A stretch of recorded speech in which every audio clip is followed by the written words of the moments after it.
হাজরাতে নূহ আলাইহিস সালাম তো এরকম প্রায় 60 হাত লম্বা ছিলেন। তিনিও ওনার সন্তান হযরত হাম তো মিনিমাম হলো 59 হাত লম্বা ছিল। হযরত ঈসা রুহুল্লাহ হামের কবরের পাশে গেলেন। হামের কবরের পাশে যাওয়ার পরে হযরত হামের কবরের পাশে যাওয়ার পরে লোকেরা বলল, ঈসা রুহুল্লাহ উম্মতরা বলল, ওগো নবী, এটা তো একটা টিলা দেখা যায়, একটা পাহাড় দেখা যায়। বলতেছে, হ্যাঁ এটাই হযরত হামের কবর। বলে পাহাড়ের হামের কবর। ওটা অনেক বড় লম্বা মানুষ ছিল। হযরত ঈসা রুহুল্লাহ ডাক দিছে, হে হাম, আল্লাহর বান্দা, আল্লাহর হুকুমে দাঁড়াও।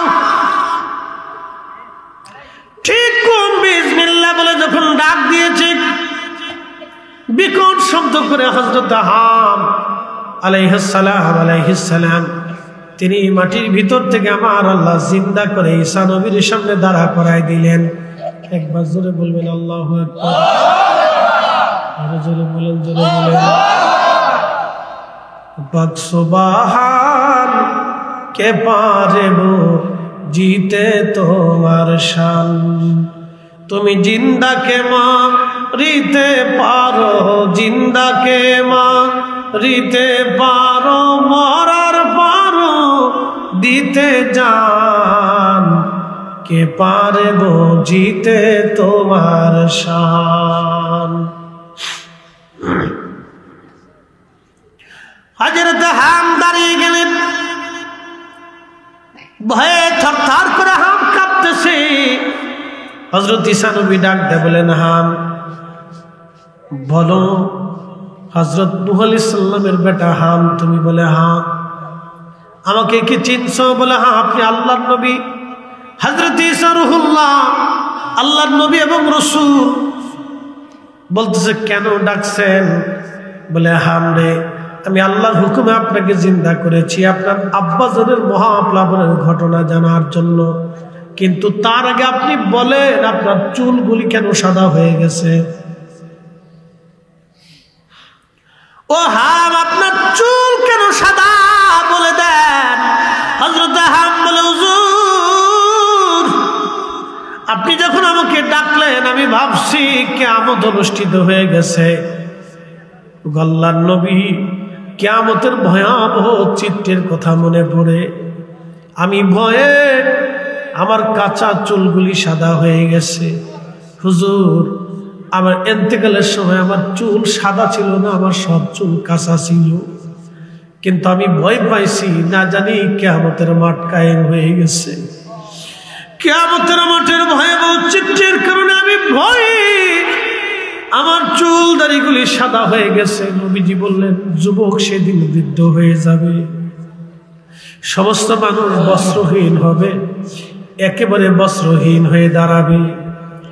আল্লাহর নবীকে আম্মা জান আয়েশা সিদ্দিকা ডাক দিয়ে বলেন, আয়েশা ডাক দিয়ে বলেন, ইয়া রাসূলুল্লাহ, ইয়া নবী আল্লাহ, মহিলারাও কি সেই দিন বস্ত্রহীন হবে? নবীজি বললেন, আয়েশা, নারীরাও সেই দিন বস্ত্রহীন হবে।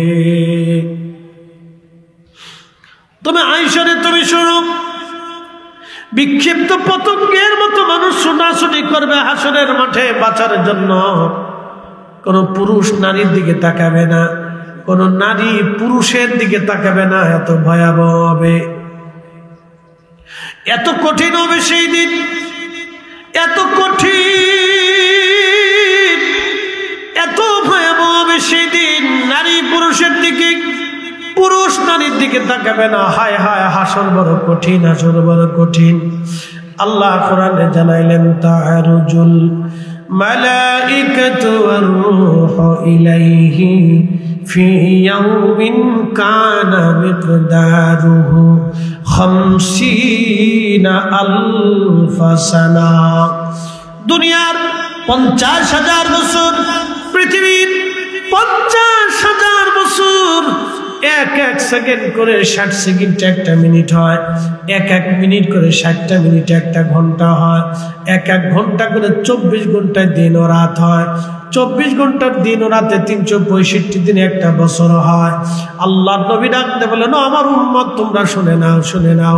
আল্লাহ কোরআনে বলেছেন শুনে নাও, দুনিয়ার 50,000 বছরে এক জায়গা করলে যত বড় হয়, হাসরের একটা দিন হবে তত বড়।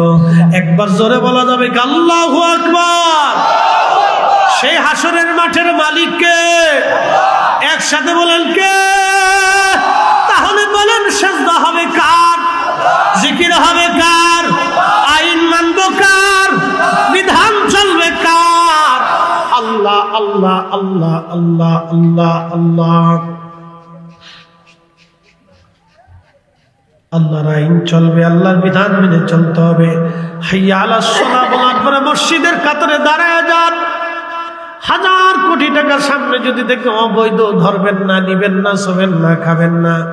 বলে হুজুর কারণ কি? এই সম্পদ আপনাকে হাসরের ময়দানে 1000 বছর দাঁড়া করায় রাখবে। 1000 বছর দাঁড়া করে রাখবে। হবিগঞ্জবাসী, কত কঠিন হবে সেই দিন। দুনিয়ার 50,000 বছর এক জায়গায় করলে যত বড় একটা দিন হবে তত বড় একটা দিন। সেই দিনের কত 1000 বছর পার হবে আমরা জানি না। মানুষ বিক্ষিপ্ত পতঙ্গের মতো দৌড়াইতে থাকবে। আল্লাহ নবী বলেন সাহাবীরা, 3 জায়গা আমার উম্মত 3 জায়গা উম্মতকে বলে যাবে। মা সন্তান বলে যাবে, সন্তান মা বলে যাবে, বাবা সন্তান বলে যাবে, সন্তান বাবা মাকে বলে যাবে, ভাই ভাইকে বলে যাবে। বড় কঠিন, বড় ভয়াবহ হবে সেই দিন। কেউ কারো খবর রাখবে না। 3টা জায়গা মনে রাখবেন। 1 নম্বর মিজানের পাল্লা। যখন মিজানের পাল্লা প্রতিষ্ঠিত হবে, কার গুনার পাল্লা ভারী হবে, কার নেকের পাল্লা ভারী হবে। মিজান পাল্লা প্রতিষ্ঠিত হলো। হাসরের কোটি কোটি মানুষ মিজানে দাঁড়িয়ে যাবে। একজন আর দুইজন না, বর্তমানে পৃথিবীতে 800 কোটি, আদম সফিউল্লাহ পর্যন্ত 1000 কোটি কোটি বিলিয়ন ট্রিলিয়ন কোটি মানুষ কিয়ামত পর্যন্ত আসবে, যাবে কবরে ঘুমাবে। সব মানুষ হাসরের ময়দানে আল্লাহর সামনে দাঁড়াবে। মিজান পাল্লা হবে একটা, আল্লাহর সামনে মিজানের পাল্লা মাপা হবে। আল্লাহ নবী বললেন এক এক করে ডাকা হবে, এক এক করে মিজানের পাল্লা মাপা হবে। কার গুনার পাল্লা ভারী, কার নেকের পাল্লা ভারী। ওই সময় মানুষ এতই পাগল করা হবে, মা সন্তান বলে যাবে, সন্তান মা বলে যাবে। সবার একটাই চিন্তা, আমার উপায় কি হবে, আমার উপায় কি? আল্লাহ নবী বলেন উম্মত, ওই সময় আমি নবী যখন বাবা মা সন্তান সন্ততি সবাই সবাইকে ভুলে যাবে, কিন্তু আমি নবী ওই সময় উম্মত ভুলবো না। সাহাবীরা রে, আমি ওই সময় আমার উম্মত ভুলবো না। আমি আমার উম্মতের পাশে মিজানের সামনে দাঁড়ায় থাকবো। আমার উম্মত যাতে জাহান্নামে চলে না যায়। একবার জোরে বলা যাবে কি ইয়া রাসূলুল্লাহ? না না না, চিৎকার মেরে বলেন আল্লাহু আকবার।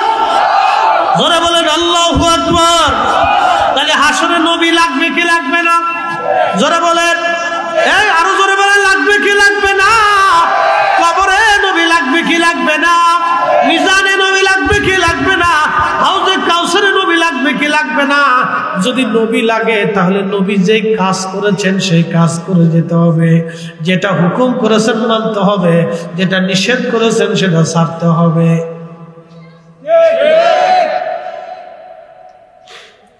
শ্রেষ্ঠ নবী দিলাম রে তরিয়ে নিতে রোজা আসরে। শ্রেষ্ঠ নবী দিলাম রে তরিয়ে নিতে রোজা আসরে।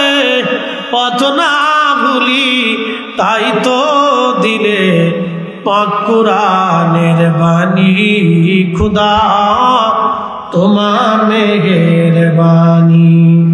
সুন্দর ফুল সুন্দর ফল মিঠা নদীর পানি খোদা তোমার মেহেরবানি। কষ্ট হচ্ছে আপনাদের? কথা বোঝা যায়? আমি হাসরের মাঠের ওয়াজ দিছেন, এই মাঠের ওয়াজটা শুনে বড় কঠিন হবে সেই দিন। মশা কতদিন বাঁচে ভাই? হ্যাঁ, 2.5 দিন 3 দিন, এটা তার গড় আয়ু। 2.5 দিন 3 দিন তার গড় আয়ু ধরে আর কি। তো ময়লা থেকে মশা উঠে ফরিদ হিসেবের হাতের মধ্যে বসছে, তো কামড় দিতে আসছে, আমি দেখার সাথে ঠাস করে মেরে দিলাম, মশা শেষ। আধা ঘন্টা হইতে পারে, 10 মিনিটও হইতে পারে, ঠিক আছে না ভাই? সামান্য সময় হায়াত নিয়ে মশা পৃথিবীতে আসে। যদি 50 বছর হায়াত দিত তাহলে মানুষ জাতি আর রাখতো না, কামড়ায় শেষ করে করত। এমনিতে মশারি তো কুলাই না। আর ঢাকা শহরে যায় দেখবেন যে গরম যখন আসবে, বৃষ্টির দিন, ডেঙ্গুর অবস্থাটা কি, বাপরে বাপ, কি এক দেশে বাস করি। হ্যাঁ, পয় নিষ্কাশন করতে বলে না, 1000 কোটি টাকা চুরি খেয়ে বলা, কি এক দেশে বাস করি। খুব মনোযোগ দিবেন হাজিরিন। বন্ধু আমার, এই মশা মাত্র 2.5 দিন বা 3 দিন পৃথিবীতে বেঁচে থাকে, কিন্তু আমরা বাঁচি কত সময়? পৃথিবীর হায়াত অনুযায়ী মাত্র গড় আয়ু 65 বা 60 বছর। কিন্তু আপনি জানেন না হাসরের ময়দান অনুযায়ী আপনি কত সময় বেঁচে থাকেন। 50,000 বছর পৃথিবীর যত বড় হবে, হাসরের একটা দিন হবে তত বড়। তাহলে 50,000 বছরকে 60 বছর দিয়ে ভাগ দিয়ে দেখেন, মাত্র কয়েক ঘন্টা পৃথিবীতে আপনি বেঁচে থাকেন হাসর অনুযায়ী। হাসরের একটা দিন অনুযায়ী মাত্র কয়েক ঘন্টা পৃথিবীতে বেঁচে থাকেন, হাসরের একদিন। সেই দিনের কত বছর পার হবে জানি না, কত বছর হাসরের মাঠে পার হবে জানি না, জানি না, জানি না। নবীজি বললেন, সূর্য মাথার উপরে থাকবে, তেজস্ক্রিয়া এত বেশি, তোমরা দুনিয়ার যে সূর্যটা দেখো, এই সূর্যটা থেকে 70 গুণ পাওয়ার হবে। কিন্তু দুনিয়ার এই সূর্যটা তোমাকে পোড়ায় দেবে, কিন্তু হাসরের সূর্য তোমাকে পোড়াবে না।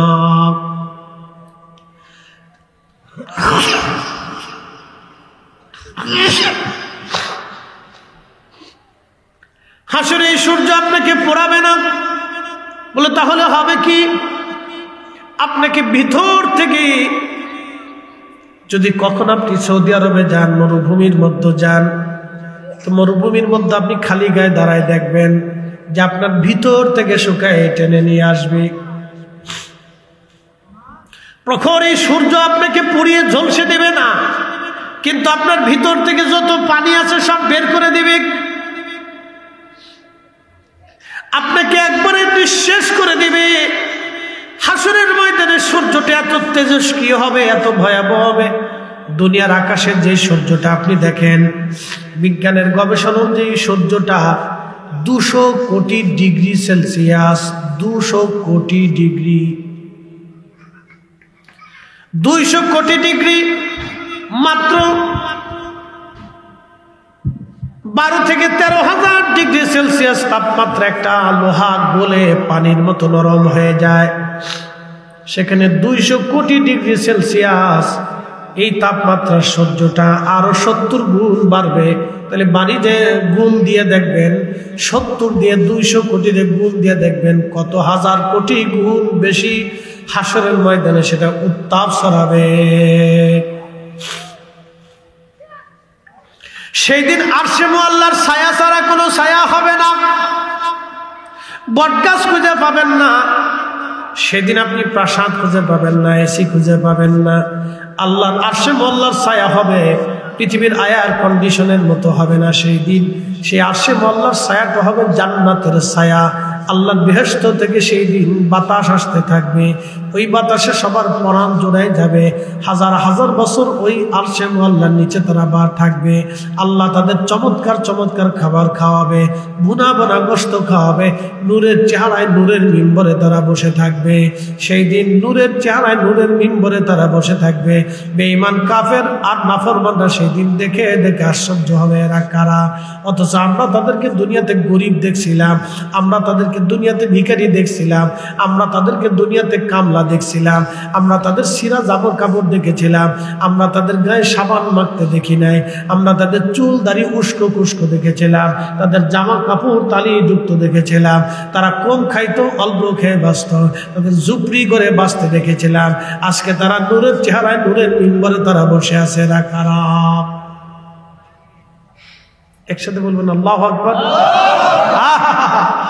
রাশিয়ার প্রেসিডেন্ট আর আমেরিকার প্রেসিডেন্ট, চাইনিজ প্রেসিডেন্ট, উত্তর কোরিয়ার প্রেসিডেন্ট, বড় বড় পৃথিবীর বড় বড় প্রেসিডেন্টরা যারা কাফের আছে সব সেই দিন উলঙ্গ হইয়া আল্লাহ জাহান্নামের মধ্যে তারা পড়ে থাকবে। তারা আফসোস করবে আর বলবে, হায় হায়, আমরা এত বড় প্রেসিডেন্ট ছিলাম, জিন্দেগি বিফল হয়ে গেল আমাদের। আজ হাজার হাজার কোটি টাকার মালিক ছিলাম আমাদের, আজকে হলো কি? যাদেরকে আমরা প্রজা মনে করেছিলাম, শাসন করতাম, যাদেরকে খাবার দিতাম না, কষ্ট দিতাম, আজকে তারা জান্নাতের আলিশান জায়গায় রইল, আর আমাদের জায়গা হলো জাহান্নাম। আমাদের হলো কি কি সর্বনাশ হয়ে গেল। তখন তারা ভয়ে আর আশ্চর্য হইয়া আর ক্ষোভে তাদের গোশত কামড়া চামড়াগুলি কামড়ায় কামড়ায় টেনে টেনে টেনে টেনে ছিঁড়ে ফেলবে আর আফসোস করতে থাকবে, কিন্তু কোনো আফসোসে কাজ হবে না। কথা বলেন ঠিক কিনা? এই জন্য দুনিয়াতে যারা অসম্মানিত, কিয়ামতের মধ্যে সম্মানিত হবে। পৃথিবীর বড় বড়, বাংলাদেশের বড় বড় রাজনীতিবিদ, অর্থনীতিবিদ, কত কিছু থাকবে, কিয়ামতের মধ্যে লাঞ্ছিত হবে। কিন্তু সাধারণ ব্যক্তি, খেটে খাওয়া মানুষ কিয়ামতের মধ্যে সম্মানিত হবে। বলে কিসের কারণে? হালালের কারণে। একসাথে বলেন কিসের কারণে? হালালের কারণে। আল্লাহ কোরআনে বলে দিলেন, এই কোরআন আল্লাহ বলছেন, ইন্না আকরামাকুম ইনদাল্লাহি আতকাকুম।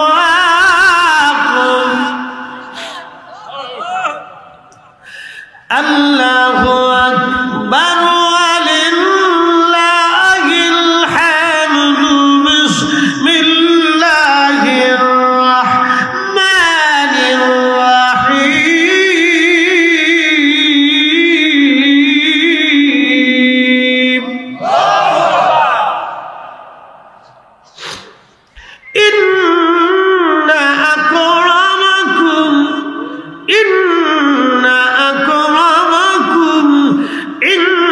ইনদাল্লাহি আতকাকুম।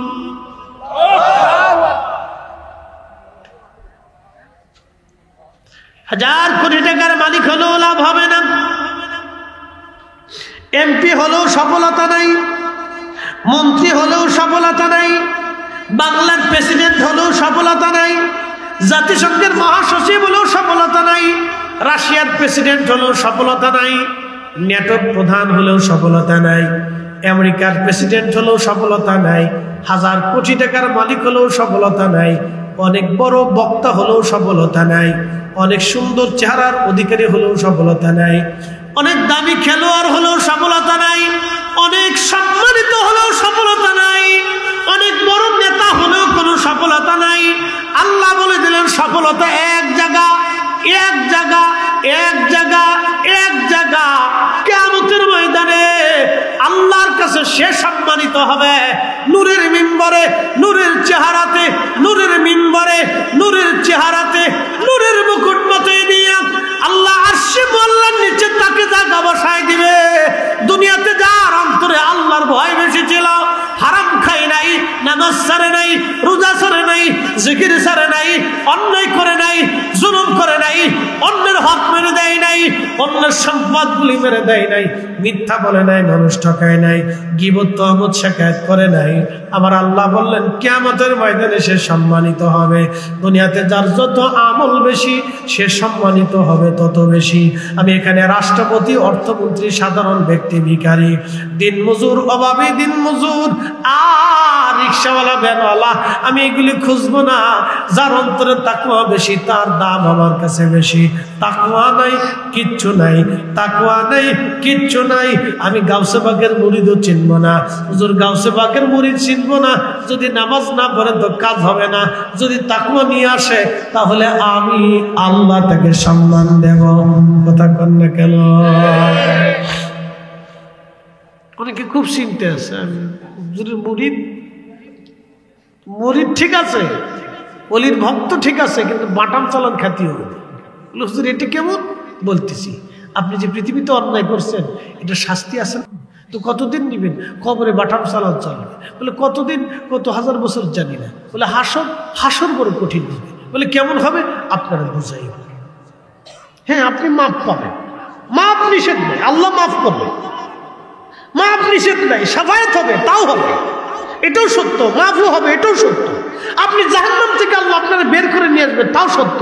কিন্তু কতদিন যে জাহান্নামের বাটাম সালাম খাবেন তা কিন্তু জানা না।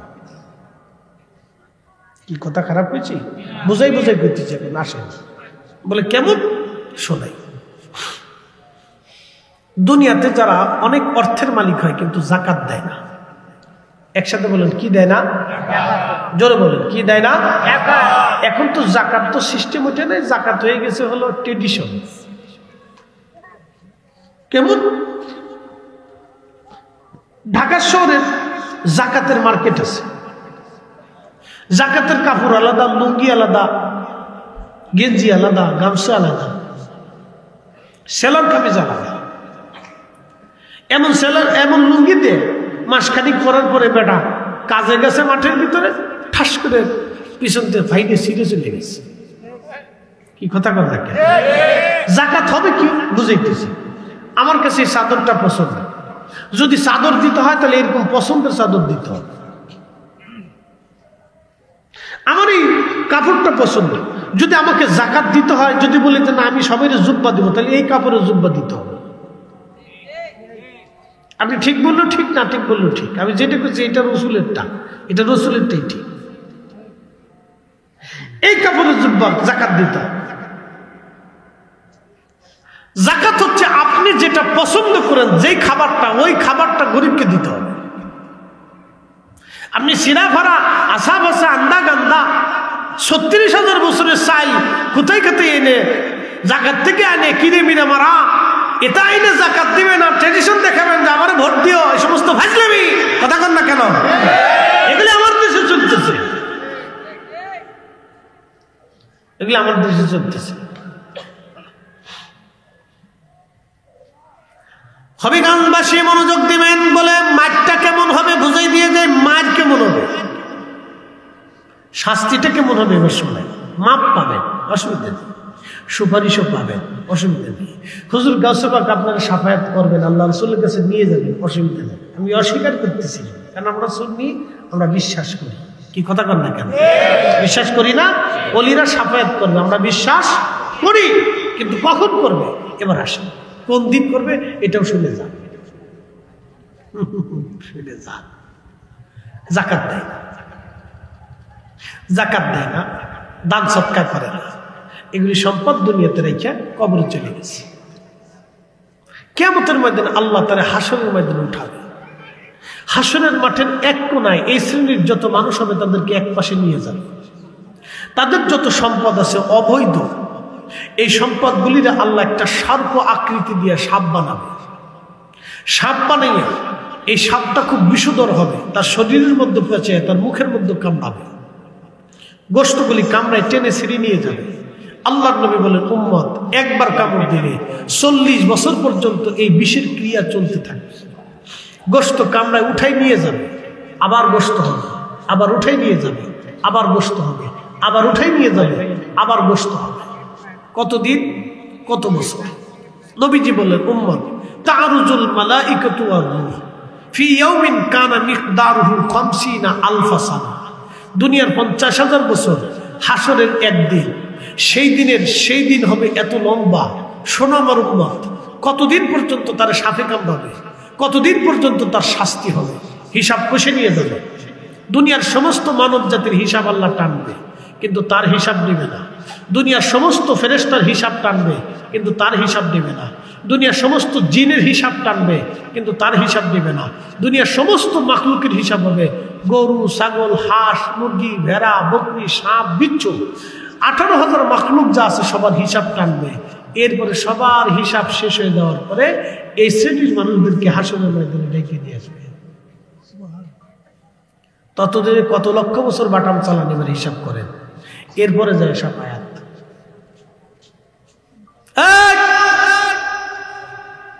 একসাথে বলুন আল্লাহু আকবার। না হয় না, আরো জোরে, আরো জোরে। কত হাজার বছর মার হবে তা আমার হিসাব করেন, তারপরে যায় সব আয়াত। হলি হবে না, হলি নাই। বুঝে যান, বাঁচার চেষ্টা করেন। আল্লাহর নবী বলেন এরপরে সাফায়াত, এরপরে আল্লাহ হিসাব নিকাশ টান দেওয়ার পরে হয় জান্নাত না হয় জাহান্নাম। যদি সাফায়াত নসিব না হয় আল্লাহ জাহান্নামে ফেলে দিবে।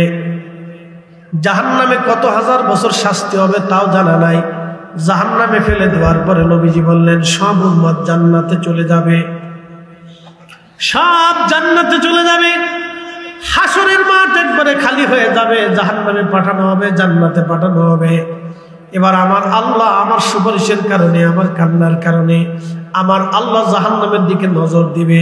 যারা আল্লাহর মুসলমান ছিল, কালেমাতুত তাওহীদ যাদের নসিব হয়েছে, আল্লাহর নবী আল্লাহর উপরে যারা একিন বিশ্বাস রেখে যারা পরিমাণ ঈমান নিয়ে জাহান্নামে চলে গেল, আল্লাহ রসুলকে বলেন ইয়া রাসূলুল্লাহ, আপনি আমার উম্মত জাহান্নাম থেকে বের করে নিয়ে আসেন, যার যারা পরিমাণ ঈমান আছে তারাও নিয়ে আসেন। এরপরে আল্লাহ জাহান্নাম থেকে বের করে নিয়ে আসবে। আমার নবীর সুপারিশে জাহান্নাম থেকে বের করবে, কিন্তু কত হাজার বছর জাহান্নামে থাকতে হবে জানা নাই, জানা নাই, জানা নাই, জানা নাই, জানা নাই। অতএব ক্ষমা পেতে হবে। এটা বড় ভয়াবহ জায়গা হাসর। হাসরটা অনেক বড় ভয়াবহ।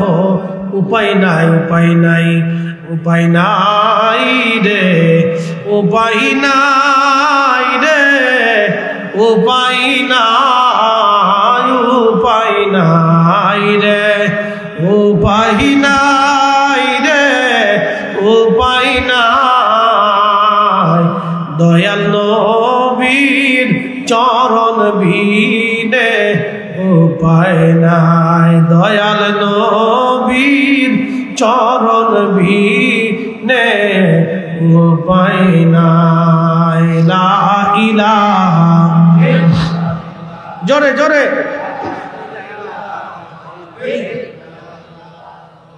লা ইলাহা, লা ইলাহা, হাসবি রাব্বি জাল্লাল্লাহু মা ফি কলবি। আহা নূর মুহাম্মদ, বলি নূর মুহাম্মদ, পড়ি লা ইলাহা ইল্লাল্লাহ, লা ইলাহা, লা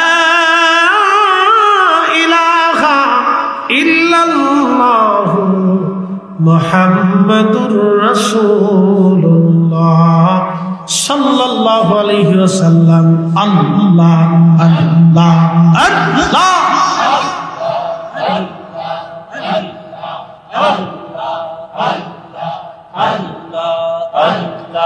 মানুষ বানাইছে আল্লাহ, মানুষ বানাইছে আল্লাহ, প্রেমের কারণে প্রেমের ডোরে বান্দরে মদিনার শানে। আল্লাহ আল্লাহ আল্লাহ আল্লাহ আল্লাহ বানা সাজিলেন আসমান জমিন আর বানাইছেন রাত নবার দিন হাবিবকে পাঠাইল গো আল্লাহ হাবিবকে পাঠাইল গো আল্লাহ প্রেমের কারণে প্রেমের ডোরে বান্দরে মদিনার শনে আল্লাহ আল্লাহ আল্লাহ আল্লাহ আল্লাহ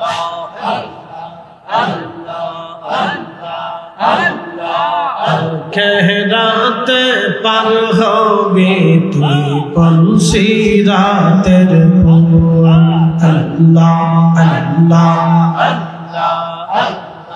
লা ইলাহা ইল্লাল্লাহ লা ইলাহা ইল্লাল্লাহ মুহাম্মদ রাসূলুল আখিরাতে পার হবি তুই পলসিরাতের ফুল আল্লাহ আল্লাহ জবান খোলে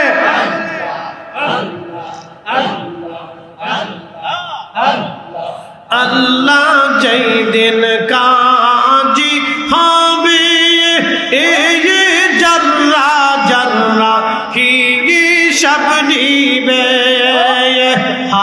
আল্লাহ যেই দিন কাজী হবে এই জর্রা জর্রা হিসাব নিবে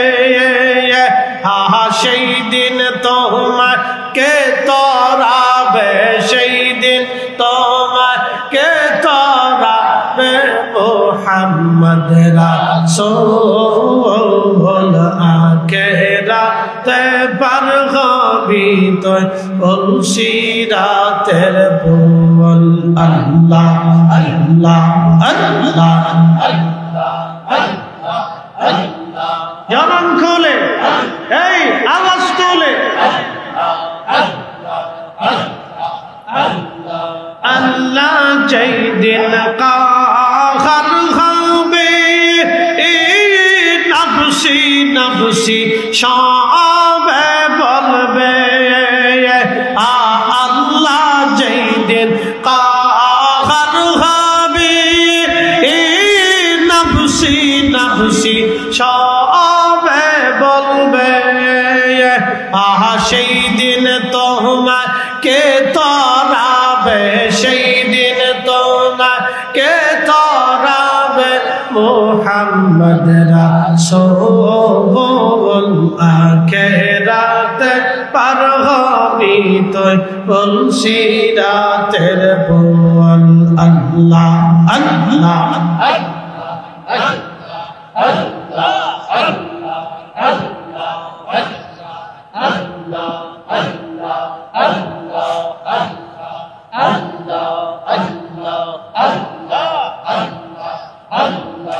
আল্লাহ যেই দিন কাজী হবে এই জর্রা জর্রা হিসাব নিবে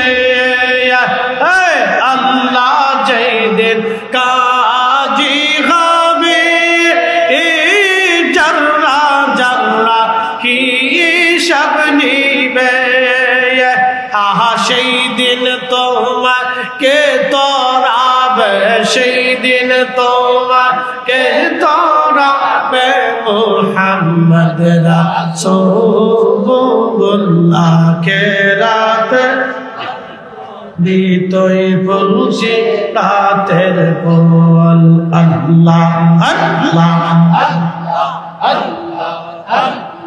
জবান খুলে আওয়াজ তুলে আল্লাহ আল্লাহ আল্লাহ আল্লাহ আল্লাহ আল্লাহ আল্লাহ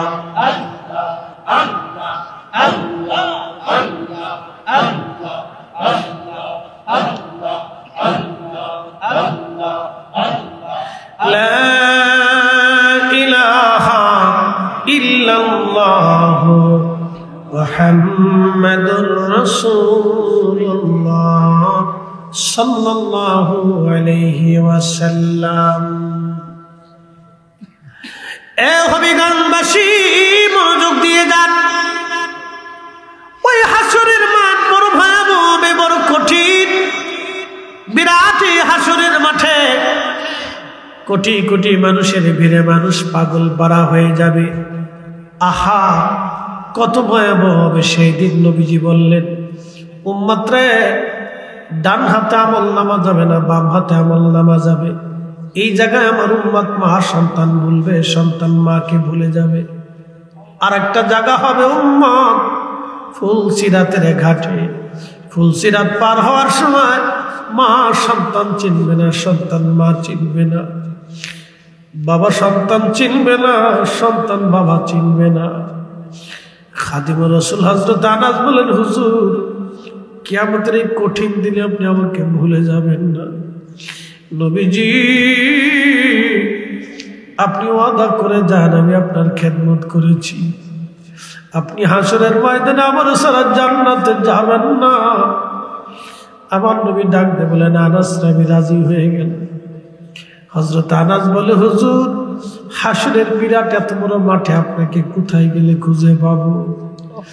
বলতেছে, আনাস রে, তুমি আমাকে হাউজে কাউসারের কাছে গেলে খুঁজে পাবা। বলে, হুজুর, হাউজে কাউসারের কাছে যদি আপনারা না পাই, নবীজি বললেন, মিজানের পাল্লার পাশে গেলে আমারে খুঁজে পাবা। বলে, হুজুর, মিজানে যদি আপনাকে না পাই। খাদিমুর রাসূল আনাস বলে, হুজুর, মিজানের পাল্লায় যদি না পাই। নবীজি বলেন, আনাস রে, তারে ফুলসিরাতের ঘাটে যাবা। হুজুর,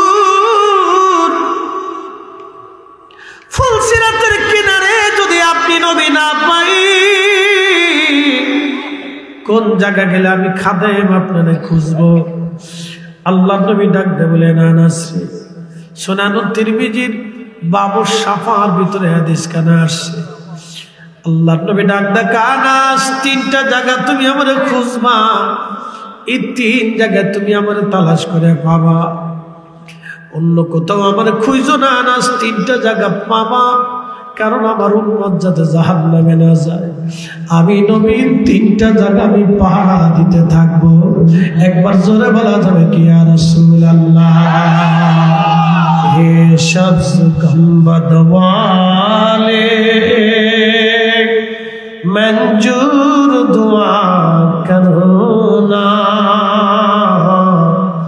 जब वक्त नजर आए आका दीदार अता करो ना, दीदार आता करो ना। मैं कब्र अंधेरी में घबराऊंगा जब तन्हा में, कब्र अंधेरी में घबराऊंगा जब तन्हा, इमदाद मेरी करोने आजाना रसूल अल्लाह, इमदाद मेरी करने आजाना रसूल अल्लाह।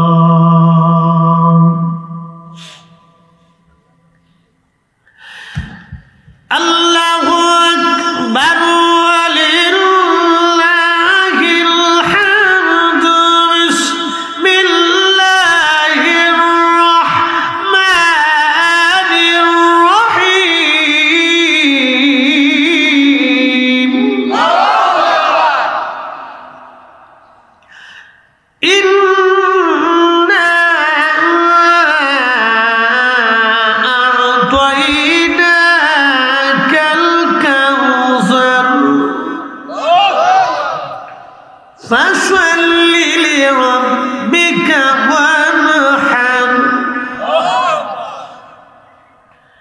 আল্লাহ বললেন, হাবিব আপনাকে হাউজে কাউসারের মালিকানা বানাইলাম। সাহাবীরা বলল, হুজুর হাউজে কাউসার কি? নবীজি বললেন, সেটা জান্নাতের একটা নদী, নদীর নাম হাউজে কাউসার। জান্নাতে একটা নদী হবে। কয়টা? এই নদীর নাম কি? হাউজে কাউসার। জান্নাতের একটা নদী হাউজে কাউসার। দুধের চাইতে মিষ্টি হবে, দুধের চাইতে সাদা হবে, মধুর চাইতে মিষ্টি হবে। এই নদীর পানি এতই স্বচ্ছ এবং সুন্দর হবে, মিষ্কাম্বরের চাইতে ঘ্রাণ বেশি আসতে থাকবে। নদীর নিচ দিয়ে মণিমুক্তা দিয়ে গঠন হবে, নদীর দুই পাড়টা স্বর্ণ দিয়ে বানানো হবে। নদীর এত পরিমাণে পানপাত্র হবে, আকাশের নক্ষত্র যত নদীর পানপাত্র হবে তত। আল্লাহ নবী ডাক দেয়, বলেন, উম্মতের আরে আমি আল্লাহ আমার রব আমাকে এই হাউজে কাউসারের মালিকানা দিয়েছে। এটা হাসরের ময়দানে আমার আল্লাহ প্রবাহিত করবে। হাসরের মাঠে হাউজে কাউসারের পানি ছাড়া আর কোনো পানি থাকবে না, আর সে আল্লাহর ছায়া ছাড়া আর কোনো ছায়া থাকবে না। এখন আমার প্রশ্ন, হাউজে কাউসারের পানি কারা পান করবে, আর আরশে আল্লাহর ছায়ায় কারা থাকবে? এই ওয়াজটা করে দিয়ে আমি আপনাদের মাঝ থেকে বিদায় নেব। খুব মনোযোগ দিবেন। আরশে আল্লাহর ছায়ায় কারা বসবে এবং হাউজে কাউসারের পানি কারা পান করবে? একসাথে জোরে বলেন তো আল্লাহু আকবার। না না না, হাত উঁচু করে বলেন, ইয়া রাসূলুল্লাহ। নারে তাকবীর, নারে রিসালাত। হাসরের ময়দানে হাউজে কাউসারের পানি ছাড়া আর কোনো পানি নাই। মানুষ এতটাই তৃষ্ণ হবে, জিহ্বা কুকুরের জিহ্বার মতো ঝুলে যাবে, জিহ্বা ঝুলতে থাকবে, পানির তৃষ্ণায় কলিজার ছাতি নষ্ট হয়ে যাবে। এত কঠিন কষ্ট করতে থাকবে, পাগল পড়া হয়ে যাবে। যদি বিশ্বাস না করেন, সামনে রমজান আসবে, একাধারে 3 দিন আপনি পানি পান না করে দেখবেন পানির জ্বালা কারে কয়। অথবা রমজান মাসে আপনি আসার পরে সারা রমজান সকাল থেকে সন্ধ্যা পর্যন্ত আপনি কাজ করে দেখবেন রোদের মধ্যে পানি কারে কয়। আমি এবছর হজে ছিলাম, হজে ইয়া রব্বি প্রচন্ড গরমে আমার চোখের সামনে মিশরি হাজি ছটফট করে মরে গেল হিট স্ট্রোকে। কলিজা শুকায় আসে। আরাফা থেকে হেঁটে হেঁটে মুজদালিফা, মুজদালিফা থেকে হেঁটে মিনা, মিনা থেকে জমারাত, জমারাত হয়ে হেরেমে হেঁটে এসে তারপরে তাওয়াফ করে সাই করে হালাল হয়ে হোটেলের রুম পর্যন্ত আসে। ম্যাপ ধরে দেখলাম 30 কিলো হেঁটেছি। হজের মূল কর্মকাণ্ড আরাফা থেকে মুজদালিফা হয়ে মিনা হয়ে 30 কিলো। মাঝখানে শুধু মুজদালিফাতে একটু বিশ্রাম আছে। মাগরিবের পর থেকে আরাফা থেকে হাঁটতে শুরু হয়, একবার মুজদালিফা আসে। গাড়িতেও আসা যায়, হাজিরা অনেকে গাড়িতে আসে, কিন্তু আমি চিন্তা করলাম আমি তো হজ করতে আসছি, সমস্ত নবীরা হেঁটে হেঁটে হজ করছে, আমি কেন গাড়িতে চল? তা আমরা কয়েকজন হেঁটে রওনা করি। বললাম যে না, হেঁটে যাব। তো হেঁটে রওনা করে পড়া হজটা হেঁটে করছি। আল্লাহ করার তৌফিক দিছে। এই জন্য বৃদ্ধ বয়সে হজে গেলে হজ হয়, কিন্তু ওই হৃদয়ের স্বাদ পাওয়া যায় না। যেটা স্বাদ আছে, হজের একটা স্বাদ আছে, লজ্জত আছে, এটা হয় না। তো যুবক বয়সে হজে গেলে একটা লজ্জত আসে, শক্তি থাকতে হাঁটতে হয়। তো হেঁটে হজের মজা আছে। তো পানি একটার পর একটা পানি কলিজার ভিতরে যায়, কিন্তু মনে হয় কলিজা শুকাই যাচ্ছে। তো হাসরের ময়দানে হাউজে কাউসারের পানির বড় প্রয়োজন। আরশে মুআল্লার কাছে আগে যাই। কঠিন এই সূর্যের উত্তাপে মানুষ যখন পাগল পারা হয়ে যাবে, তখন আরশে মুআল্লার ছায়া কেন ছায়া হবে না। সেই দিন এই ছায়ার মধ্যে কারা থাকবে? নবীজি বললেন, প্রথম নাম্বার যারা পৃথিবীতে ন্যায় বিচার করবে তারাই আরশে মুআল্লার ছায়ায় থাকবে। 1 নম্বর কারা? ন্যায় বিচারক। জোরে বলেন কারা? প্রথমেই আল্লাহ এটা ধরছে, ন্যায় বিচারক। একসাথে বলেন কারা? জোরে বলেন কারা? বাংলাদেশের 64,000 68,000 গ্রাম আছে। কয়টা গ্রামে ন্যায় বিচার হয় আপনি বলেন? বলেন কয়টা ইউনিয়নে ন্যায় বিচার হয়? বলেন। দলের টানে, মতের টানে, বংশের টানে, অর্থের টানে, সম্ভ্রান্তর টানে, স্বজন মহব্বতে দেশে বিচার হয়, কথা বলেন ঠিক কিনা? খুব কমই ন্যায় বিচার হয়। এই জন্য আল্লাহ রাসূল বললেন, ন্যায় বিচার যারা করবে তারা আরশে মুআল্লার নিচে তাদের জায়গা হবে। একসাথে বলেন আল্লাহু আকবার। আরে মোটরসাইকেল আলার একটু সরা, ওর কি আকল জ্ঞান আছে কিছু?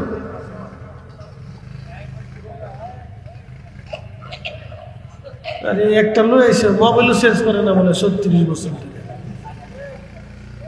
চিন্তা করে একটু ঠেলেও তো লইতে পারে,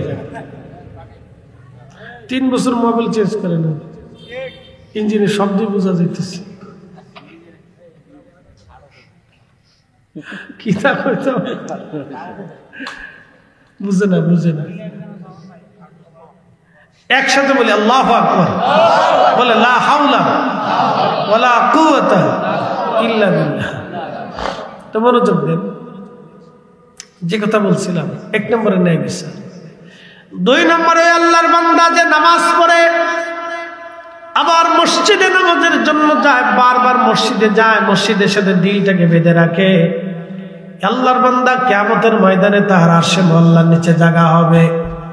3 নম্বরে আল্লাহর বান্দা আহা যে একজন আরেকজনকে আল্লাহর জন্য মহব্বত করে, কিয়ামতের ময়দানে আরশে মুআল্লার নিচে তার জায়গা হয়ে যাবে। 4 নম্বর ওই বান্দা যে আল্লাহর পথে অর্থ ব্যয় করে কিন্তু ডান হাত দিয়ে দেয়, বাম হাত সে জানে না, অর্থাৎ ইখলাসের সাথে আল্লাহর পথে অর্থ ব্যয় করে, কিয়ামতের ময়দানে আরশে মুআল্লার নিচে জায়গা হয়ে যাবে।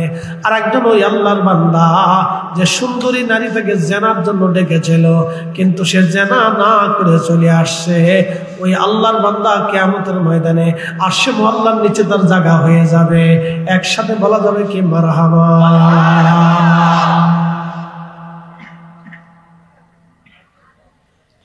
আর একজন ওই বান্দা হাসরের ময়দানে হাউজে কাউসারের পানি কারা পান করবে শুনে যান।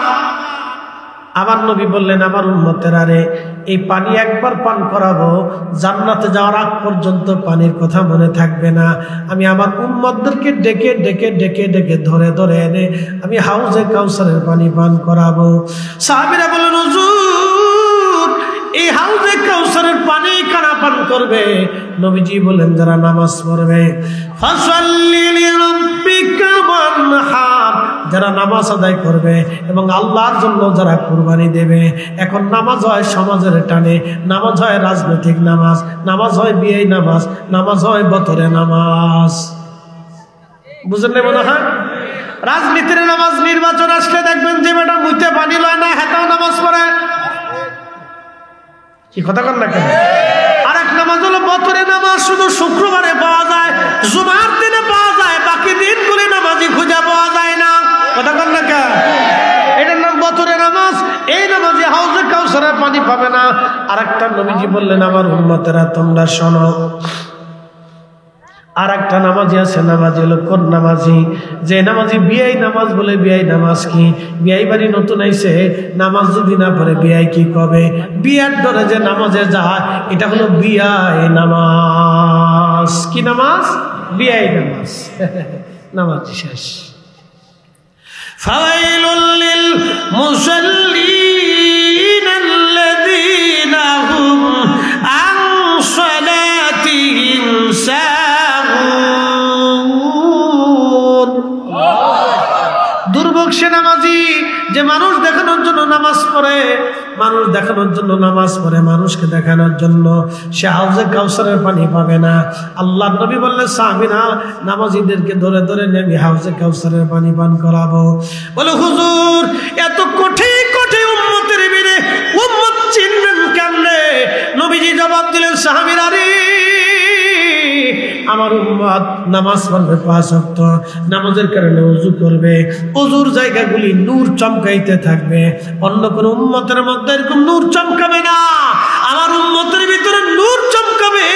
এই নূরগুলি দেখে দেখে আমি টেনে টেনে নিয়ে হাউজে কাউসারের পানি পান করাই দিব। একসাথে বলেন আল্লাহু আকবার। দাদা আরো জোরে বলেন, শ্রেষ্ঠ নবী দিলাম রে তরিয়ে নিতে রোজা সরে, পথ না গুলি তাই তো দিলে পাক কোরআনের বাণী খুদা তোমার মেহেরবানি কুল্লু মান আলাইহা ফান ওয়া ইয়াবকা ওয়াজহু রাব্বিকা যুল জালালি ওয়াল ইকরাম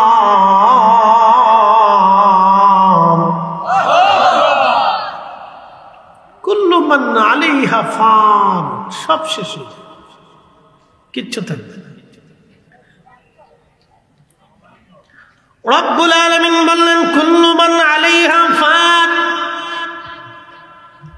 কিছুই থাকবে না কিচ্ছু থাকবে না তাহলে থাকবে কি কে থাকবে তখন হবে কি কি হবে কে থাকবে কি আল্লাহ তাও জানাইলেন কুল্লু মান আলাইহা ফান ওয়া ইয়াবকা ওয়াজহু রাব্বিকা যুল জালালি ওয়াল ইকরাম আমার রব আমার আল্লাহ বলেন तमाम সৃষ্টি আমি রব সৃষ্টি করেছি পুঙ্খানুপুঙ্খরূপে সূর্যের জায়গায় সূর্য চলে সূর্য বিচ্ছিন্ন হয়ে যাবে চাঁদ বিচ্ছিন্ন হবে আকাশের নক্ষত্রগুলি বিচ্ছিন্ন হয়ে যাবে तमाम সৃষ্টিগুলি ধ্বংস হয়ে যাবে মনোযোগ দিয়ে কথাগুলি শুনে যাবে না আমার বিষয়টাই হচ্ছে কবর আর হাসর ও মুসলমান মনোযোগ দিবেন আমার রব আমার আল্লাহ বললেন तमाम সৃষ্টিগুলি ভেঙে চুরমার হয়ে যাবে কিচ্ছু থাকবে না কোরআন আল্লাহ বলেন ইযাস সামাউ ফাতারাত আসমানগুলি ভেঙে ভেঙে ভেঙে ভেঙে পড়তে থাকবে ওয়া ইযাল কাওয়াকিবু তাসারাত নক্ষত্রগুলি ভেঙে ভেঙে ভেঙে ভেঙে পড়তে থাকবে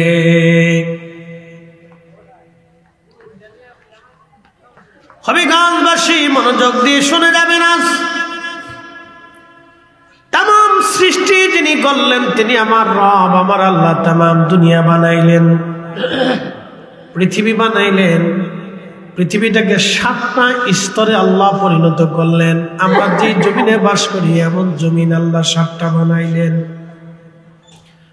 আমরা যে আসমানের নিচে বসবাস করি এরকম আসমান আল্লাহ 7টা বানাইলেন 7টা আসমান আর 7টা জমিন আল্লাহ বানাইলেন এই 7 জমিন আসমানের ভিতর অসংখ্য সৃষ্টি আল্লাহ বানাইলেন শুধু পৃথিবীটাকে আল্লাহ মানুষের জন্য বসবাস উপযোগী করেছেন তাছাড়া বাকি কোনো গ্রহ উপগ্রহ মানুষের মতো বসবাস উপযোগী বানাই নাই শুধু পৃথিবীটাকে আল্লাহ বসবাস উপযোগী করেছেন বাকি সৃষ্টি গ্রহ উপগ্রহকে আল্লাহ বসবাস উপযোগী করেন বর্তমানে পৃথিবীতে 4 লক্ষ প্রজাতির জীব জীবন আছে 4 লক্ষ প্রজাতির জীব এবং জীবন বর্তমান পৃথিবীতে আছে একটা দুইটা প্রজাতি না 4 লক্ষ প্রজাতির জীব জীবন বর্তমান পৃথিবীতে আছে সূর্যের মধ্যে কোনো জীব জীবন বাঁচে না বলে কারণ আগুন চাঁদের মধ্যে কোনো জীব জীবন নাই মঙ্গল গ্রহের মধ্যে কোনো জীব জীবন নাই তাম সৃষ্টিতে যত নক্ষত্র আছে কোন নক্ষত্রে জীব জীবন নাই শুধু জীব জীবন আমার আল্লাহ পৃথিবীর মধ্যে বানাইলেন একবার জোরে বলা যাবে আল্লাহু আকবার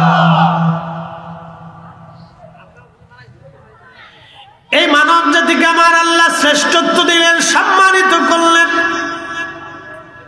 तमाम সৃষ্টির ভিতরে মানব জাতিকে আমার আল্লাহ আদর করে বানাইলেন বলে কারণ কি ফরিদে হুজুর तमाम সৃষ্টির সাথে আমার আল্লাহর প্রেম হয় নাই আল্লাহর প্রেম হয়েছিল মানব জাতির সাথে এজন্য আপনি দেখবেন জিনদের মধ্যে কোনো খাজা বাবা আজমিরি নাই আপনি দেখবেন অন্য কোনো জাতির মধ্যে কোনো ওলি নাই ফেরেশতাদের মধ্যে কোনো ওলি খুঁজে পাবেন না, কারণ আল্লাহ তাদের নেগেটিভ পজিটিভ দিয়েছেন, নেগেটিভ দেন নাই। কাম, ক্রোধ, লোভ, মোহ, কামনা, বাসনা, হিংসা, রিয়া, আশা, আকাঙ্ক্ষা, বেদনা, দুঃখ, যাতনা, দুঃখ কিছু দেন না। স্ত্রী, পুত্র, পরিজন, সন্তানাদি জন্ম নেন না, জন্ম দেন না। অর্থাৎ তারা সৃষ্টি হন, আল্লাহ তাদেরকে সৃষ্টি করেন, কিন্তু মানুষের মতো তাদের জন্ম হয় না, তারা জন্ম কখনো দেয় না। আল্লাহ তাদেরকে সৃষ্টি করেন। প্রিয় উপস্থিতি, খুব মনোযোগ দিয়ে কথাগুলি শুনবেন। ফেরেশতাদের স্ত্রী, পুত্র, পরিজন, সন্তানাদি কিছুই নাই, অতএব মাও নাই, বাবাও নাই, বাচ্চা কাচ্চাও নাই। কিন্তু মানব জাতিকে আল্লাহ মা দিলেন, বাবা দিলেন, জন্ম দিলেন, মৃত্যু দিলেন, জন্ম দেন, জন্ম দিলেন। আল্লাহ কোন জাতির সাথে আল্লাহর প্রীতি হলো না, আল্লাহ মানব জাতির সাথে প্রীতি করলেন। তামাম সৃষ্টির মতো মানব জাতি সেরা, মানব জাতি সেরা, মানব জাতি সেরা। এই মানব জাতি ধ্বংস করে দিবেন, শুধু মানব জাতি না, তামাম মাখলুক আল্লাহ ধ্বংস করে দেবে। তামাম সৃষ্টি আল্লাহ একদিন ধ্বংস করে দিবে। এই পৃথিবী যে ধ্বংস হবে তার কিছু আলামত আল্লাহর নবী আমাদেরকে বলে দিয়ে গেছে। তা আলামতটাকে দুই ভাগে বিভক্ত করা হয়েছে, একটা হচ্ছে আলামতে সুগরা আর একটা হচ্ছে আলামতে কুবরা। একটা ছোট আলামত আর একটা বড় আলামত।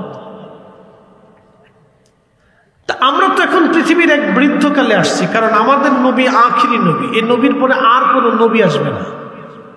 খাতামুন নবিয়্যিন, সব নবীদের শেষ নবী। তার অর্থ হচ্ছে পৃথিবীতে আর কোনোদিন নবী হবে না। এর অর্থ হচ্ছে পৃথিবীর বৃদ্ধকাল।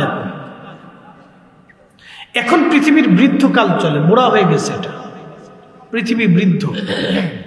এটা সূর্য যে কোনো সময় ডুবে যাবে। আল্লাহ নবী আলামতে সুগরা ৮৫টা আলামতের কথা বলছেন। তার প্রথম নম্বর হচ্ছে ওয়ামাতুস সালাহ, উম্মত নামাজ মেরে ফেলবে। দ্বিতীয়টা হচ্ছে ওয়াদাউল আমানা, উম্মত আমানত নষ্ট করবে। ৩ নম্বর সুদের প্রচলন হবে, প্রচুর পরিমাণে সুদ আসবে। এত পরিমাণে হবে যে উম্মত সুদ থেকে মুক্ত থাকবে না। তার বর্তমান অর্থনৈতিক ব্যবস্থা, কেউ সুদ থেকে মুক্ত হবে না। বক্তা, শ্রোতা, ইমাম, মুসল্লি, কমিটি, মসজিদ, মাদ্রাসা, আলেম, ওলামা, পীর, মাশায়েখ, কেউ সুদ থেকে মুক্ত থাকবে না। আমার দিকে তাকা, এটা ভয়াবহ আলামত। কেউ সুদ থেকে মুক্ত থাকবে না। হয় সরাসরি সুদ খাবে, না হয় সুদের জন্য সাহায্য করবে, না হয় সুদওয়ালার সাথে লেনদেন করবে, আর না হয় সুদওয়ালার কাছে টাকা রাখবে। বর্তমান পৃথিবীতে সবার অর্থই ব্যাংকের মধ্যে জমা থাকে, আর ব্যাংকওয়ালারা এই টাকা দিয়ে সুদের ব্যবসা করে। কি বলেন?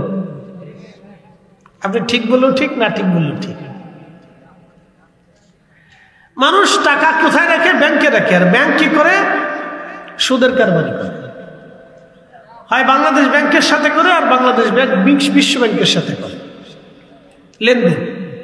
আর বিশ্ব ব্যাংকিং অর্থনৈতিক ব্যবস্থায় সুদের উপরে নির্ভর করে। অথচ আল্লাহ কোরআনে সুদকে হারাম করে দিয়েছেন।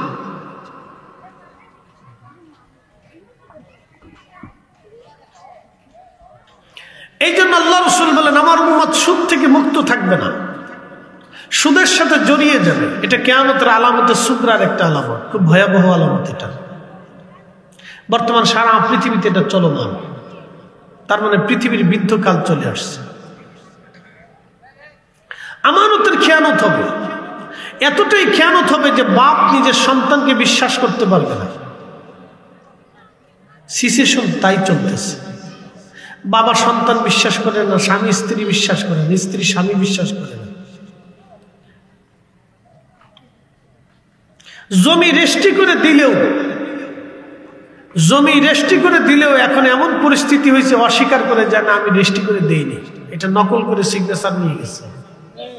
আর আগে 50 বছর আগেও জমি রেজিস্ট্রি করা লাগতো না, টাকা দিয়ে আসলে বলতো তো তুমি জমি খাও, কাগজ কলমও লাগতো না, চলতো। 100 বছর আগে চলতো, 500 বছর আগে কাগজ কলমের কোনো সিস্টেমই ছিল না। শুধু মুখে বলতো যে তোমাদের দিয়ে দিলাম, এতটুকুনি। তার মুখের দাম ছিল অনেক। যা বলছে তো বলছে, ওয়াদা করছে তো করছে, বলে দিচ্ছে তো দিছেই। কখনো ওয়াদাকে বরখলাপ করতো না, আমানতকে নষ্ট করতো না। আমানত ধ্বংস হয়ে গেছে। যদি বিশ্বাস না করেন টাকা হাওলাত দিবেন, আর যদি তা না করেন তো দোকানে বাকি দিয়ে দেখবেন যে আমানত কারে কয়। কিয়ামতের আলামত। আল্লাহর নবী আরো বললেন, হে আমার উম্মত তোমরা শোনো, কিয়ামতের পূর্ব সময়ে আমার আরবের মধ্যে যারা ছাগল চড়াইতো, উট দুম্বা মহিষ ভেড়া চড়াইতো, কিয়ামতের আগে তারা বিরাট বড় বড় প্রাসাদ বানাবে। আপনি আরবের দিকে যদি তাকান, যারা উট দুম্বা চড়াইতো বেদুইন, আজকে বেদুইনরা আরবে হাজার হাজার কোটি টাকার মালিক হয়েছে, বিরাট বড় বড় প্রাসাদের মধ্যে তারা থাকে, এসি ছাড়া ঘুমায় না। 24 ঘন্টা এসি চলে সৌদি আরবে, 24 ঘন্টা এসি চলতে থাকে। আমি চিন্তা করলাম হজে যায় সর্বনাশ, যদি 10 ঘন্টা সৌদি আরবে কারেন্ট না থাকে তো সৌদির অন্তত লক্ষ লক্ষ মানুষ মারা যাবে। শুধু 10 ঘন্টা যদি কারেন্ট না থাকে তো সৌদির লক্ষ লক্ষ মানুষ অসুস্থ হয়ে পড়বে। 10 ঘন্টা ও দেশে যুদ্ধ করার দরকার নেই, শুধু কারেন্ট বন্ধ করে দিবে তো শেষ। এলাকা যুদ্ধ করে না, অথচ আগে আরবরা সারা পৃথিবী বিজয় করেছে। আরবরা সারা দুনিয়ার সাথে যুদ্ধ করেছে। তারা রোম আর পার্সিয়ানদের সাথে তারা যুদ্ধ করেছে। রোম আর পার্সিয়ানরা তাদের যুদ্ধ থেকে ভয়ে পালিয়ে রাজ্য ছেড়ে পালায় জীবন বাঁচায় পালাইতো। একসাথে বলবেন আল্লাহু আকবার। সে আরবরা আজকে হয়ে গেছে কিসের মতো? পোল্ট্রি মুরগির মতো। তারা ভয় পায়। প্রিয় উপস্থিতি হাজিরিন, আল্লাহর নবী বলেন আমার উম্মত আমার আরব সবুজে পরিণত হবে, প্রচুর পরিমাণে বৃষ্টিপাত হবে, আরবের আবহাওয়া চেঞ্জ হয়ে যাবে, বৃষ্টিপাত হবে। এটা আলামতের সুগরা চলমান আছে, চলমান। যত আলামত আল্লাহর নবী বললেন তা চলমান। নবী বললেন আমার উম্মতেরা, সন্তান বাবাকে ভুলে বন্ধু বান্ধবকে আপন মনে করবে, বাবাকে বিশ্বাস করবে না কিন্তু বন্ধু বান্ধবকে বিশ্বাস করবে। পুরুষ জাতি স্ত্রীর বাধ্য হয়ে মা থেকে জুদা হয়ে যাবে, মাকে অস্বীকার করবে, মাকে কষ্ট দেবে। স্ত্রীর বাধ্য হয়ে থাকবে, তারা নিজের স্ত্রীর বাধ্য হয়ে যাবে, মাকে জুদা করে দিবে, বাবা মার সাথে সন্তান নাফরমানি করবে। আজকে আপনি যদি তাকান, হাজার হাজার সন্তান বাবা মার সাথে নাফরমানি করে। আসতে বলেন কেন? জোরে বলেন। বৃদ্ধাশ্রম বাড়তেছে, শুধু বৃদ্ধাশ্রম না, ধনীর আদরের দোলালরা বাবা মাকে কি করে এখন জানেন? শোনেন, নতুন সিস্টেম। বৃদ্ধাশ্রমে দিলে মানুষ মন্দ বলবে, সেই জন্য বাবা মাকে আলাদা ফ্ল্যাট কিনে দেয়, আর না হয় বাসা ভাড়া করে দেয়। তোমরা এখানে থাকো, কাজের লোক একটা সেট করে দেয়, আর কিছু টাকা পয়সা মাসিক মাসিক দেয়, তোমরা এখানে থাকো, কিন্তু তোমার বৌমার সাথে থাকতে পারবে না। আলটা মডার্ন বৌমা বৃদ্ধ মানুষ পছন্দ করে না, কেন? তারা বুড়া হয়ে গেছে, সেকালের মানুষ আলাদা করে দেয়। আপনি যান, আমার চলেন, আমার ঢাকাতে আমার বসুন্ধরা দেখাবেন, চলেন। বুঝতে পারছেন? এটা নতুন চলতেছে, সিস্টেম চেঞ্জ করছে, কিন্তু বাবা মা আলাদা হয়ে গেছে। পৃথিবীতে একটা বাবা মা বৃদ্ধকালে নাতি নাতকুর থেকে জুদা হওয়া, সন্তান থেকে আলাদা খাওয়া, সন্তানের ঘর থেকে আলাদা ঘুমানো, এর চাইতে বড় শাস্তি পৃথিবীতে বাবা মার জন্য কিছু হতে পারে না। এটা বৃদ্ধকালের একটা জেলখানা। কথা বলেন ঠিক কিনা? যে সামাজিক ব্যাধি, যদি এখন থেকে শিক্ষা না দেন তাহলে আপনাকে এই বৃদ্ধাশ্রমে অথবা এই একাকিত্ব বরণের জন্য তৈরি থাকতে হবে, যদি সন্তানকে এখন থেকে শিখিয়ে না দেন। আর আমাদের দেশে একদলের নাস্তিক কোয়ালিটির মানুষ আছে, এরা কয় মাহফিল বন্ধ করে দাও। মাহফিল হইলে কি হয়? আমি বলি, যারা বলে মাহফিল হইলে কি হয়, ওরা হারামজাদা, ওরা আল্লাহর কোরআন বিদ্বেষী, রাসূলের সুন্নাহ বিদ্বেষী। কিয়ামত পর্যন্ত মুসলমান মুসলমানদের নসিহত চলবে, নসিহত না হলে দিন মরে যাবে। কথা বলেন না কেন? কিয়ামত পর্যন্ত নসিহত চলবে। এই নসিহতকে যারা বন্ধ করতে চায়, আমি মনে করি তাদের হারামজাদার জন্মে দোষ আছে। প্রত্যেকটা হারামজাদা জন্মে দোষ আছে। নতুন নতুন বক্তব্য শুরু করে, এত মাহফিল দিয়ে হবে কি? আরে বেটা, এদেশে 4 বছর মাহফিল বন্ধ করে দাও। সারা বাংলাদেশে একটা মাহফিল হবে না, জুমার নামাজে একটা বয়ানও হবে না, কোন পীরের দরবারে যাতায়াত হবে না। আল্লাহর কসম করে বলি, 4 বছর পরে আমার এদেশের নারীরা হাফ প্যান্ট পরে রাস্তা দিয়ে হাঁটবে। যেখানে সেখানে জেনা হবে। বন্ধ করে দেন, জেনা হবে। 4 বছর লাগবে না, 2 বছর টাইম দেবে। 2 বছর টাইম দেবে। খুন খারাপি বাড়বে, চুরি ডাকাতি বাড়বে, রাহাজানি বাড়বে, লজ্জায় মাথা দেখাইতে পারবে। আপনার মেয়ে আপনার সামনে জেনা করবে, আপনার ছেলেটা ঘরের ভিতরে একটা মেয়ে নিয়ে আসবে, আপনি বাবার সামনে ভিন্ন রুমে জেনা করবে, কিচ্ছু বলতে পারবেন না। এই জন্য মাহফিল চলতে হবে, নসিহত চলতে হবে। পৃথিবীর সব নবীরা দাঁড়ায় দাঁড়ায় ওয়াজ করতো, বাজারে বাজারে ওয়াজ করতো, সেমিনার করে ওয়াজ করতো। নবীরা মানুষদেরকে দাঁড়ায় দাঁড়ায় ওয়াজ শুনে দাওয়াত দিত। পৃথিবীর সব ওলিরা দাওয়াত দিত, সব ওলিরা ওয়াজ করতো, পৃথিবীর সব আলেমরা ওয়াজ করতো। ওয়াজ চলবে, ওয়াজ চালাইতে হবে। কথা বলেন ঠিক না বেটা? চালাইতেই হবে। আমি না সে আরেকজন আনতে হবে, সে না সে আরেকজন আনতে হবে। যাকে পছন্দ হয় তাকে নেওয়ার শোনাবে। প্রিয় উপস্থিতি হাজিরিন, খুব মনোযোগ দিবেন। কিয়ামতের আলামত 2 ধরনের। আলামতের সুগরার কয়েকটা কথা বললাম, একটা কথা বলে দিয়ে যে আলামতের সুগরার একটা ভয়াবহ আলামত হলো, পৃথিবীতে 2টা নদী আছে, ফোরাত নদী, নীল নদী, আল্লাহর বেহেশত থেকে এসেছে। এই ফোরাত নদী একদিন শুকিয়ে যাবে। ফোরাত নদীর নিচ দিয়ে স্বর্ণ ভেসে উঠবে, স্বর্ণের পাহাড় উঠে আসবে। ফোরাত নদী আর নদী থাকবে না। সারা ফোরাত নদী শত শত কিলোমিটার ব্যাপী শুধু স্বর্ণ আর স্বর্ণের পাহাড় ভেসে উঠবে। এই স্বর্ণের পাহাড়কে কেন্দ্র করে পৃথিবীতে একটা মহাপ্রলয় হবে, মহাযুদ্ধ হবে। বিশ্বযুদ্ধ না, এটাকে বলে মহাযুদ্ধ, বিশ্বযুদ্ধ না, মহাযুদ্ধ। বলে মহাযুদ্ধ কি? সহিহ বুখারীর কিতাবুল ফিতানে নবীজি বলেছেন, উম্মতরে, আমার উম্মতের মধ্যে প্রত্যেকটা গ্রাম, প্রত্যেকটা পরিবার, প্রত্যেকটা ওয়ার্ড, প্রত্যেকটা এলাকা, প্রত্যেকটা মহল্লা এই যুদ্ধের মধ্যে জড়িয়ে যাবে।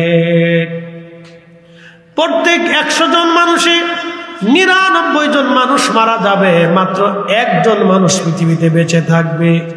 100 জনে 1 জন বেঁচে থাকবে, বাকি 99 জন এই মহাযুদ্ধে মারা যাবে। যত মানুষ যুদ্ধে মারা যাবে সব জাহান্নামে চলে যাবে। বলে কারণ কি? তারা তো যুদ্ধ করবে সম্পদের জন্য, তারা আল্লাহর জন্য যুদ্ধ করবে না।